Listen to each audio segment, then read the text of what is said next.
Hello everyone, welcome to another Dragunov guide. In this video we're going to talk about frame traps. Now Dragunov is not really a character that focuses on frame traps, unfortunately, because he lacks of a safe counter-hit launcher or a safe mid launcher. His only counter-hit launcher is running 2, but that's very slow. He's more focused on sidestepping and whiff punishing with down for 2. But let's take a look at a couple of setups that you can try to use with Dragunov that are pretty interesting and that can dish out some damage. Now, the first one, it is a setup that I really like to use. I think I have counter-hit activated, yeah. Is back 4-2-1 on block. Now, this is a mid-high string.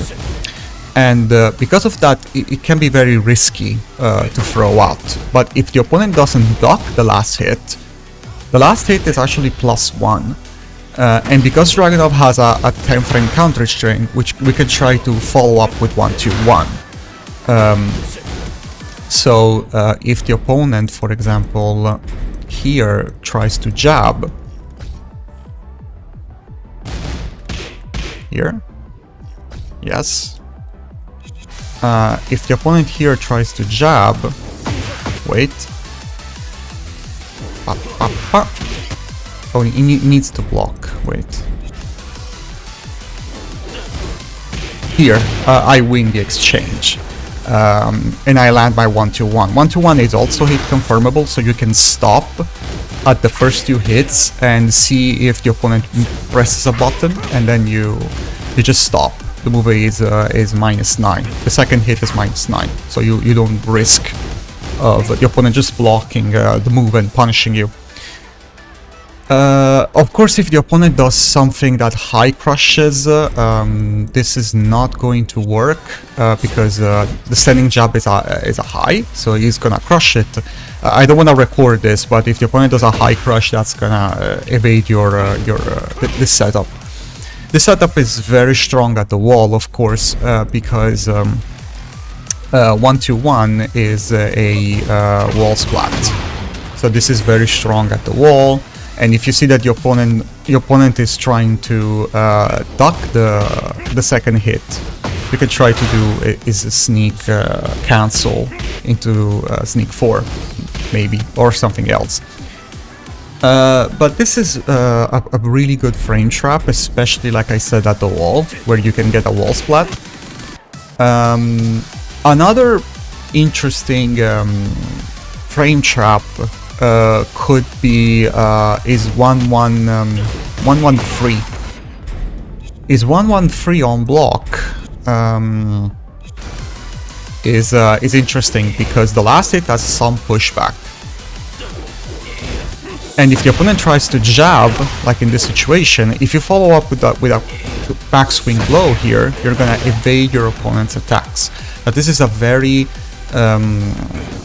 unsafe flowchart, and it used to be much better in Tekken 7 because 1-1 was actually a good 10 frame punish for Dragunov. Now has been nerfed for some reason. 1-1 does 13 damage instead of I think it used to do like 18 or something in Tekken 7, and it was very useful. This Punisher was very useful because it had this has this mid extension where if the opponent tries to duck afterwards, you can add the mid. So you can do this into a throw or this into a mid. But unfortunately, now that this has been nerfed, it's like it's not really that useful anymore. You simply do this, and if you want to try to grab the opponent, you just cancel into a grab.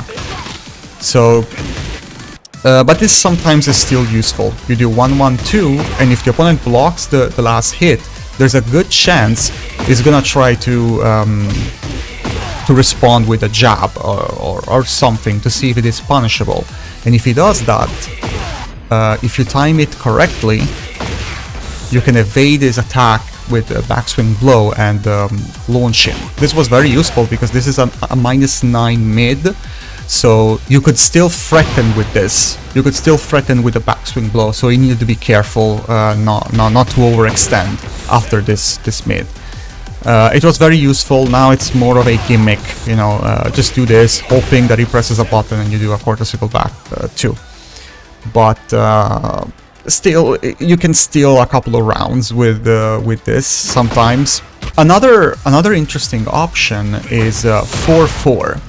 Now 4-4 in Tekken 7, it used to be +3. So even in Tekken 7, something like wall standing 1-2 or wall standing 1+2 was uninterruptible.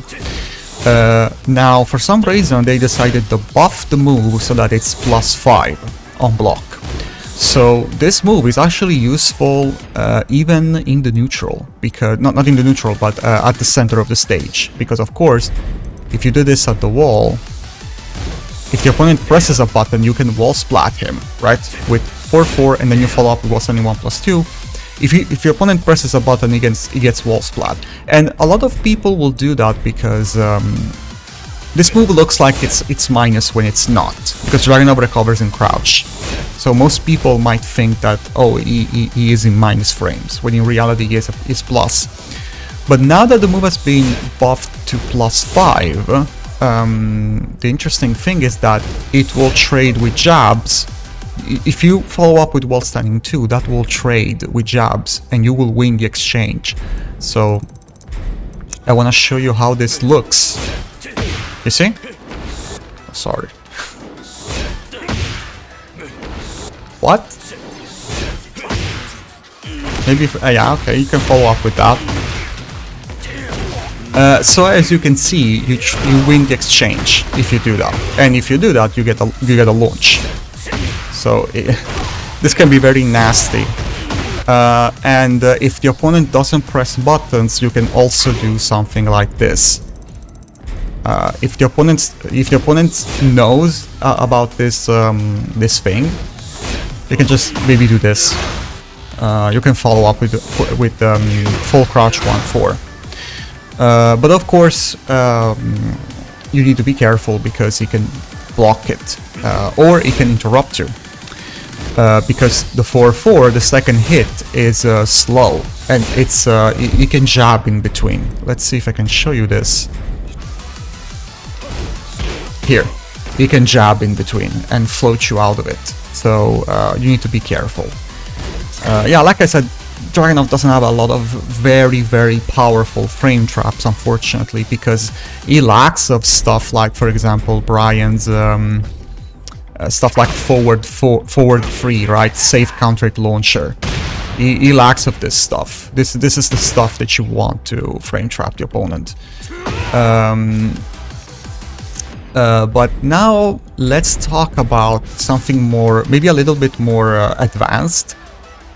We're gonna talk about sidestep frame traps. For example, a good strategy with Dragunov is when you use his quarter skill forward 1, which is a great move because it's a natural hit launcher, right? You get a combo out of it.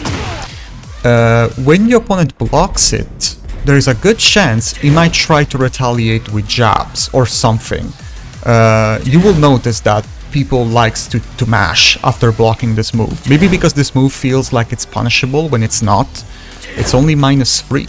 So what you can do here is you can do this, and then you can sidestep into your opponent's weak side. So in this case, I'm stepping towards the right because that is Brian's weak side, and then you down for 2, and you get a launch. That's an interesting trap that you can try to apply. And there are a lot of other moves that you can try to use. A good move is down back 4. Most people know that this move is minus on block. Sorry, on hit. It's minus on hit. This used to be -2. Now it's -4. But you can still do it. You can still do this. You don't know how many times I got a free launch by doing down back 4. My opponent tries to jab, and then I sidestep into a launch. Same goes with, let me think, down 2 as well. Oh, wall standing 4. Let's talk about wall standing 4 first. Wall standing 4. Also, most people know that wall standing 4, it's a minus on block mid. So they're not afraid of retaliating. So follow up with a sidestep is actually a good flow chart. So maybe you do something like this. It blocks the wall standing 4. You do down 2. Wall standing 4. It blocks the wall standing 4. Tries to punish. You sidestep. Now in that case, that wasn't a punish because you need to be faster against 10 frame jabs. But yeah, it's an interesting thing that you want to keep in mind. Down 2 also. Remember that down 2 is it's a -1 move on hit. So this means that if your opponent mashes the wall standing 4, he has the advantage here. So if I do this into wall standing 4, in Tekken 7 used to trade, now it will clip you. So here a good strategy is to sidestep if the opponent knows that you know, if you know that your opponent likes to mash on hit. Not a lot of people do that, but when you find that opponent, you want to make sure that you're ready. And you can get big launch because most people will autopilot. They will just autopilot to mash the wall standing 4. So you can just bait them sometimes. You can just do the down 2 to force them to use the wall standing 4, and you sidestep it. One last thing, you have another interesting frame trap that you can try to apply, which is wall standing 1-2. Wall standing 1-2, it's a +10 move. So this means that you can check the opponent with stuff like forward 2-4, for example. This is a safe string. Follow-up is guaranteed on counter it. Or, if you don't want to risk it here, doing a down for 2, maybe the opponent blocks it. If you want like a launch, you can try to do a wall running. Now you need to be fast here. But if you're fast enough,